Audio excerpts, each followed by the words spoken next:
las repercusiones de esta noticia y un análisis más profundo, obviamente, con Nicolás Kachanowski. Él es economista, él es argentino, sabe mucho acerca de esto. Te doy la bienvenida, Nicolás, para que analicemos esta noticia tan importante. Saludos, muchas gracias por la invitación.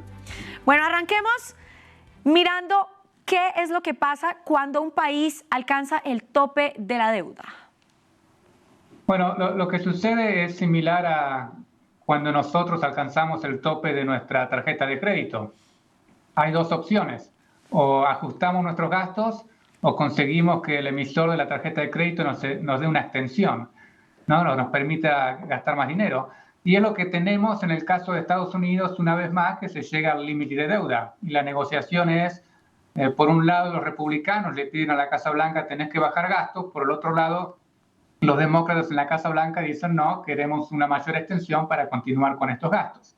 Así que, en resumen, lo que tenemos es una negociación política entre los dos partidos principales, viendo si los republicanos empujan una baja del gasto, los demócratas alcanzan una extensión del límite. Como bien mencionabas, los límites de la deuda del Tesoro se han extendido crónicamente por muchos años. Por lo tanto, no es esto una cuestión novedosa o única en Estados Unidos, no es la primera vez que pasa. Sí, acá justamente estábamos leyendo que ha pasado 78 veces desde hace no mucho tiempo, en las últimas 2 décadas, y en los últimos 6 meses ya ha sucedido unas 3 veces. Esto, en mi percepción, no sé si es así, corrígeme, ¿no es como hacerle un poco de trampa al sistema, cambiar el tope de la deuda? En cierto sentido lo es. La idea de tener un límite de deuda es evitar que haya una crisis fiscal, porque el gobierno se va de límite, digamos, con lo que gasta, ¿no? Del mismo modo que el emisor de la tarjeta de crédito te pone un límite para evitar que entres en serios problemas vos y, bueno, y el emisor. La cuestión es cuando se llega a estos límites, el debate se vuelve político en lugar de económico. Entonces, ambos partidos políticos buscan, especialmente en un año electoral, cómo utilizar estas restricciones para sacar alguna ventaja. No sé si el foco principal es necesariamente, ¿no?, la salud de la economía del país. Claro. Y ahí es donde la situación se vuelve más complicada de discernir realmente qué está pasando. En este momento, ambos partidos están en posiciones muy extremas, y si va a ser como fue en el 2011, por ejemplo, con Obama, se va a llegar a un acuerdo sobre el límite, porque ningún partido va a querer ceder hasta el último momento, y eso genera ruido, incertidumbre, que al final del día no hace falta.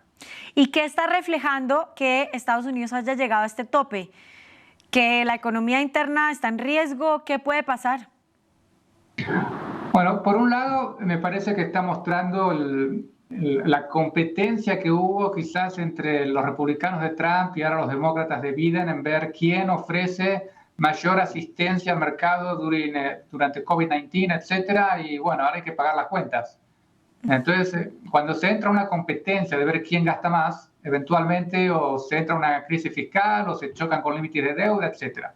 O sea, que lo que estamos viendo es dos cosas: una, las consecuencias de las políticas de los 2 últimos años, y dos, el uso político de estos límites, que, como decís, en otras ocasiones se mueve sin que haya ruido, pero en esta ocasión tenemos un Congreso muy dividido y un año electoral. ¿Qué puede pasar? Lo más probable es que se llegue a un acuerdo a último momento, por lo cual hasta junio, julio, agosto esto va a ser noticia. Posiblemente se corten algunos gastos transitorios en algunos lugares y eso sea importante, etcétera.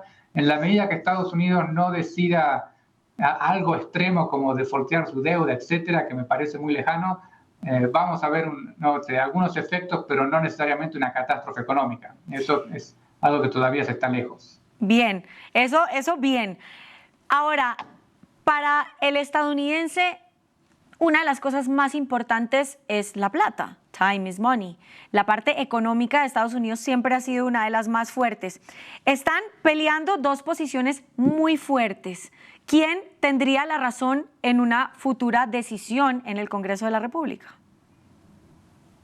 No sabría decirte en qué lugar de los extremos va a caer la decisión, ¿no? Por un lado, los demócratas dicen: tienen que hacer como hicieron con Trump, darme una extensión sin condiciones. Por otro lado, los republicanos dicen: hay que bajar el gasto. En algún lugar intermedio van a tener que llegar a un acuerdo, y eso va a ser una cuestión de estrategia política que es muy difícil de predecir. Pero Ahora, perdón, te interrumpo un segundo que quiero entender algo. ¿Ampliar el rango de la deuda genera mucha inflación o no? bueno, eso es, ahí vamos a la parte que nos afecta más a nosotros, no a quienes trabajan en la Casa Blanca o el Congreso.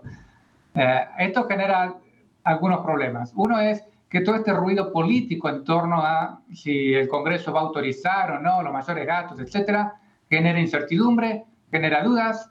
En resumidas cuentas, eso hace que en el mercado financiero las tasas de interés suban y eso a mí me afecta en el sentido que si necesito una hipoteca va a ser más cara, si tengo un descubierto en la tarjeta de crédito, la tasa de interés va a subir, si tengo que cambiar el auto, el costo del car loan va a ser más alto, etcétera. Se me hace toda mi financiación más cara, ya sea para mí como persona o mi empresa. Si necesito créditos de línea para trabajar en mi empresa, bueno, va a ser más caro.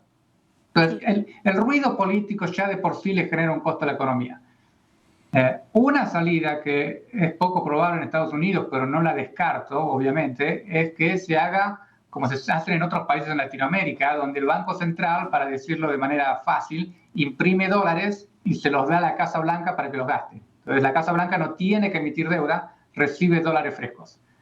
Eso es el resultado de eso eventualmente es mayor inflación, lo cual implica menores salarios reales, podemos comprar menos bienes porque los precios suben en el supermercado, etcétera. O sea que tiene un costo también.